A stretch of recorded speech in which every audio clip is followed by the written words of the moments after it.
వీడియోకి వాయిస్ ఓవర్కి అస్సలు సంబంధం ఉండదు. అయినా ఈ వీడియో పూర్తిగా చూసేయండి అండ్ ఆల్సో ఖచ్చితంగా వినండి. వెల్కమ్ బ్యాక్ టు మన ముచ్చట్లు. Don't forget to subscribe. మొన్నటి వరకు అబ్బాయికి పెళ్లి చేసుకోవాలంటే భయమేస్తుంది, ఎందుకంటే కుక్కలు డ్రమ్ములు చూసిన తర్వాత. సో ఇప్పుడు అమ్మాయిలకి ఏం జరుగుతుంది, అమ్మాయిలు కూడా సేమ్ పరిస్థితి అవుతుంది. కానీ అప్పుడున్న రోజు ఇప్పుడెందుకు జరగట్లేదు, కాకపోతే ఇప్పుడు ఎందుకు justice for somebody, justice for him, justice for her అని చెప్పి స్పెసిఫిక్గా పాయింట్ అవుట్ చేస్తున్నారు. మొన్నటి వరకు ట్రోల్స్ ఏమయ్యాయి, ఇప్పుడు ఎందుకు సైలెంట్ అయిపోయారు మీరు? ఇప్పుడు I doesn't mean that troll చేయాలి అని కాదు, బట్ మొన్నటి వరకు వాయిస్ లేచిన వాళ్ళు ఇప్పుడు వరకు వాయిస్ ఎందుకు లేకట్లేదు, సైలెంట్గా ఉంటున్నారు అనేది నా పాయింట్ ఇక్కడ.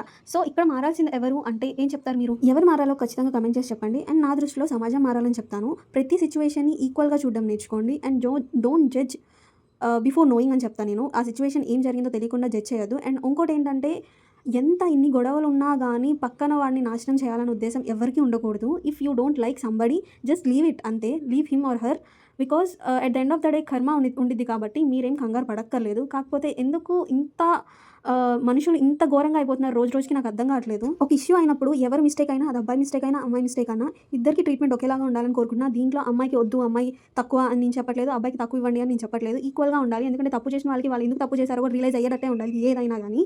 సో దానికోసం కానీ ఒక ట్రోల్స్ కాకపోతే ఎంతవరకు చేయాలో అంతవరకే చేయండి ఎవరికైనా. ఇప్పుడు ఒక సిచ్యువేషన్ మొన్నటి వరకు జరిగిన దాంట్లో ఇప్పుడు మొన్నటి వరకు ట్రోల్ చేసిన అండ్ ఫైనలీ నేను ఒకటే చెప్తాను, అబ్బాయిలన్నా ఒకటే అమ్మాయిలన్నా ఒకటే. ఏ సిచ్యువేషన్ అయినా అమ్మాయిల వల్ల ఎఫెక్ట్ అయితే అమ్మాయిలు ఖచ్చితంగా వాళ్ళకి తగినట్టు శిక్ష పడాలి. అండ్ అబ్బాయిలు ఏం తప్పు చేసినా అమ్మాయిల గురించి అబ్బాయిలకు కూడా అంతే పడాలి ఈక్వల్గా. ఏ సిచ్యువేషన్ అయినా హ్యాండిల్ చేసేటప్పుడు ఈక్వల్గా చూడడం నేర్చుకోండి. అందరూ సొసైటీ గురించి అని మాట్లాడుతున్నా ఫస్ట్ షూర్. ఎందుకు అంటే సగం సొసైటీ మొత్తం ఫేస్బుక్లో, ఇన్స్టాగ్రామ్లో, యూట్యూబ్లోనే ఉంటుంది. సో ఇక్కడి నుంచి అయినా కొంచెం చేంజ్ అయితే బెటర్ అని నా ఉద్దేశం.